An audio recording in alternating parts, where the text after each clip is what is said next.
Welcome to Our Girl Relationships. We talk about the problems people face in their day to day lives. Let's start with the video. When I was 10 years old, my parents adopted their best friend's daughter because he had asked them to. He had said that he trusted no one more than them to give her a proper family. His daughter was around 2 years old then, and he wasn't able to take care of her.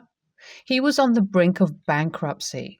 My parents had jumped at the opportunity to adopt her. They loved her. Whenever we went over to their place, they smothered her with gifts. I was 10 at the time and didn't understand their infatuation with her. As we grew up, it only got worse. They compared the two of us in every single thing, even though we had an 8-year difference.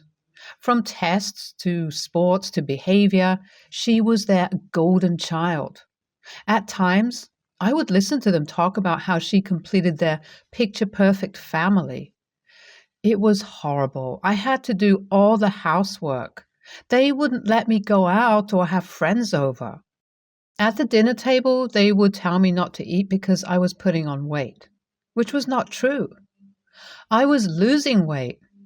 Every weekend, they would go out and I was left alone. I would cry not knowing why they behaved like that toward me.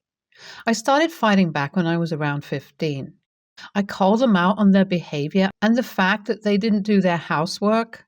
They would get so angry. When I was 16, they kicked me out. In my anger, I took off to my best friend's house. Her parents were sweethearts and let me stay over. The next day, they went to my parents' house with me and tried to mediate. But they refused to let me in and told them to take me with them if they wanted. They had disowned me. I burst out crying there. My best friend's mother tried to comfort me while my parents shut the door in our faces. I was so embarrassed that day. I promised myself that I would never look back. I would make something of myself and stand on my own 2 feet. My best friend's mother let me stay over for a few days, but that obviously couldn't last forever. They already had 3 children. I called a few relatives and asked if I could stay with them, and they made up different excuses. My best friend's parents were aware of this and didn't put any pressure on me. Instead, they took me in as their child. I had a part-time job, so I tried to pay them what little I could, but they tapped me on the head and said, "How dare you try to pay us?" My best friend was a big support for me back then. She would drag me out of our room and take me out. We bunked together. I informed my school about what happened and they offered me a scholarship, which I was very grateful for. I didn't want to be a burden on the people who had taken me in. They didn't treat me any differently. Even though they had 3 children, they welcomed me with open arms. I knew I had to get into college by myself, so I studied day and night to maintain my grades. They would be concerned about me not getting out much, but I told them that I was fine. I did get into college on my own. All that work paid off. My best friend got into the same one as me and immediately accepted. My uncle and aunt, best friend's parents, had taken care of me for years. I was lucky to have them, and I promised that I would treat them as my parents for the rest of my life. Everybody had gotten emotional that day. I told them that as they were leaving us at our dorms. Time passed and I graduated college and then went on to work. I was doing well, and so was my best friend. We roomed together while we worked, and as it would be more comfortable. We were like sisters. A few years later, we were both doing pretty well. We had gotten promoted a couple of times in our respective fields and had achieved some of our financial goals. We kept learning different ways to improve ourselves and implemented them. I helped out with my aunt and uncle's other children's education. I tried to send them money too, but they wouldn't take it. So instead, I kept sending them different packages that they would like. It's the least I could do to show my appreciation. When I was around 28 years old, I got engaged to my boyfriend of 3 years. He was an entrepreneur and 5 years older than me. I had developed the habit of calling my aunt and uncle mom and dad by now. They had become my family. They were thrilled when my boyfriend proposed. There were about 3 months left for the wedding. One day, my aunt called me up and told me that she had something to tell me. She was weary. I asked her what she was worried about. She told me that someone had shown up at their house. I asked her who, and she said, my parents. I was surprised. I said, "Oh, okay." She said that they were asking about me. She continued by saying they were asking for a way to contact me again. She told them that she would ask me first and then see how it goes. I thought about it for a moment and wondered why they had shown up at my aunt and uncle's house after 12 years. I doubted their intentions. I had gone through a lot because of them. I went to therapy and worked past all of that. This seemed like a test. I wasn't willing to let them in. I had parents, aunt and uncle, that cared about me, siblings that rooted for me, and a fiancé who loved me.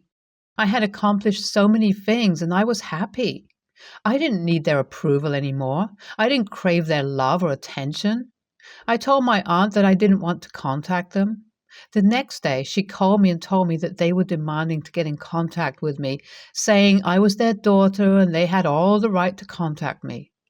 I told her to tell them that I stopped being their daughter a long time ago. I also told my aunt to tell them that if they needed a daughter, they could go to their adopted child. She would have no problem showing up at their house. She relayed the message. The next day, she called me up again, telling me that my parents had broken down on the phone, telling her that their adopted child had gone off the rails. They told her that she was 20 years old and still hadn't moved out. She left her education mid-semester. She had dated all the wrong people. She also indulged in alcohol, and now they were trying to put her in rehab for drugs. But she ran away and came back to them again. My aunt was a very soft-hearted person, and I could tell she was sad. I told her that it was none of our problems and that we didn't need to take the issues they created for themselves upon us. I told her that they had chosen her, adopted daughter, over me, and she, aunt, had chosen me to be her family without treating any other child any differently from me. I was going to get married in 3 months. I wasn't going to leave everything midway or take on any more unnecessary stress for them. I told her to relay one last message and then not contact them again. I sent her a voice recording that she could send them. I said, "You stopped being my parents the moment your adopted daughter stepped into the house. You stopped treating me as your child when I was 10 years old. Even before that, you were not happy with me. You treated me like shit and didn't let me go out. You made me do all the housework while you took your other daughter out every week. You kicked me out when I was 16. You didn't care about me then, and you don't care about me now. I remember you talking about having a picture-perfect family. Your adopted daughter seemed to fit that picture back then. She doesn't seem to meet your standards now. Is that why you want to contact me? Too bad, too late. You shut the door in my face, remember? I want a happy family, and I have that with my actual parents. You know, the ones that took me in when you kicked me out. Who didn't expect anything back from me and just wanted me to be happy. I have that happy family now, and you don't seem to fit into that family of mine because that requires kindness, love, and empathy, which you lack. So stop calling them, because I don't want to talk to you or meet you. I hope everything goes well with your other daughter. Please don't try to contact any of us again." They got the message. I had dealt with them as kindly as I could, which was not needed for how they treated me. My aunt and uncle were proud of how I responded. They had heard the voice text. They didn't get a response from them. 2 days later, they showed up at my aunt and uncle's door, begging them to give them my number. Aunt politely told them not to show up again. Was I an a-hole? Should I have gone to meet them? 2 months later. They still show up sometimes at my aunt and uncle's place. One of my younger siblings slipped up and told them I was getting married, and I told them to go away. Aunt said they stood there shocked and then were happy, asking if it was true and where it was happening. She told them that they weren't going to be invited and to go away. Right now, I'm very busy with wedding preparations, and this will probably be my last update. NTA. OP is such a boss bitch. She stood her ground. I would have wanted to scream and yell in their faces. I'm on OP's side. She has everything together now. Also, she's going to get married in a month. She doesn't need to deal with their drama. NTA, tell the parents no backsies. You adopted her, you get her. I, 18 female, was gifted 2 acres of land from my parents that they, female 42 and male 52, no longer could take care of. The land is in a town over from the one we live in, though both the towns are pretty small, so they're only about 10 minutes away from each other. The land was left to my father after his mother passed, and for a while he kept the upkeep on it, but after having been sick for a few weeks, it was getting pretty overgrown, and he no longer wanted to care for it. I proposed that I would take care of it, as long as they put it partially in my name and allowed me to build my tiny home there. I had been planning to build this tiny home for a while now, so having this land finally gave me a place to do it. It already had a well and plumbing from a previous house. My father agreed. Flash forward to now. My home is complete and fully functional. There is somebody coming to inspect it this week.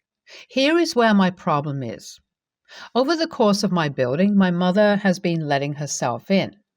Now, every time she'd come in, she would mess something up. She would say she was helping and that she could fix something or that she had an easier way. I had to redo what flooring I'd put in, as she tried to continue it herself and made it offset where it was supposed to be. I had to repaint a wall because she messed with it before it was still dry, and other things along those lines. Until now, I just had a simple lock on the door, but with everything finally being done and ready for the inspector, I couldn't have anybody messing anything up. I put a chain and padlock on the door to my house.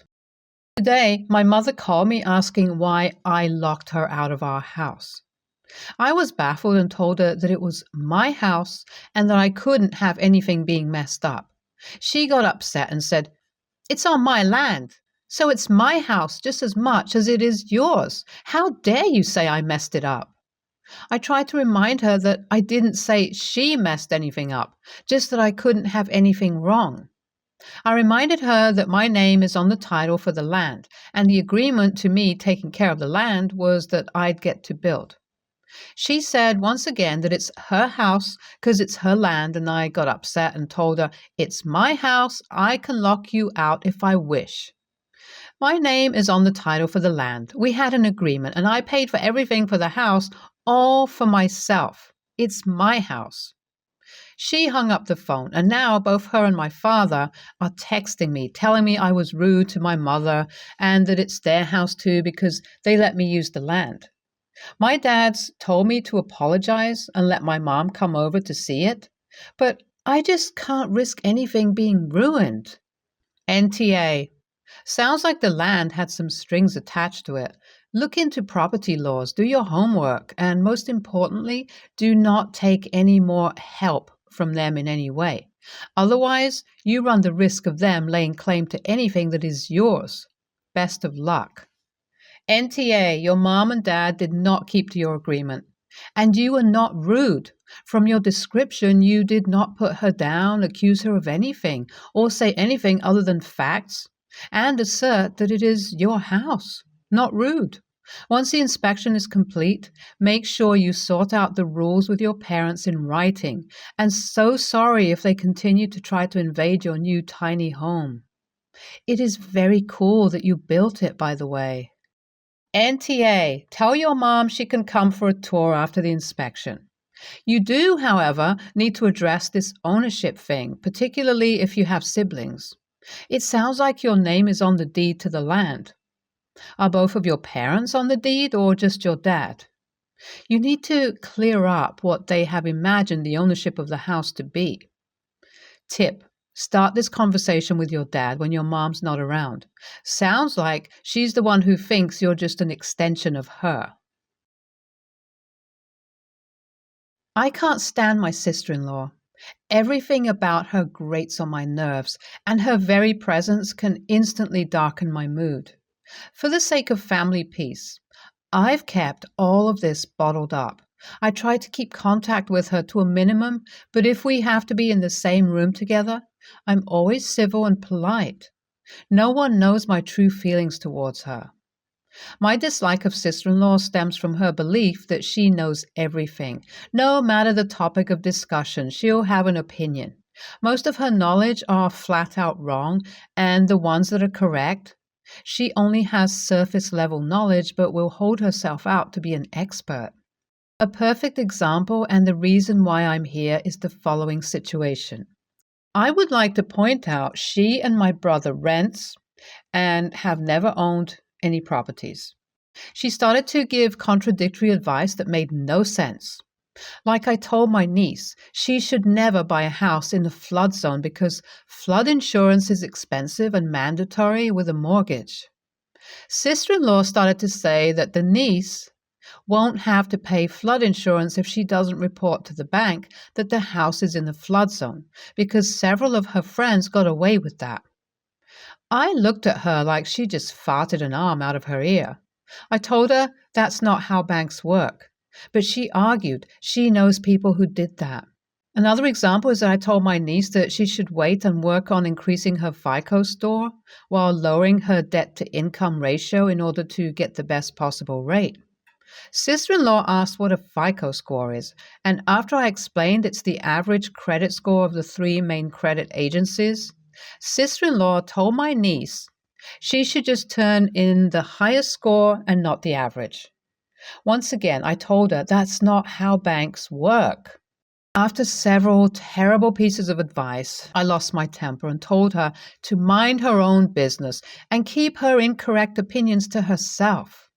This made her cry and started an argument between me and my brother.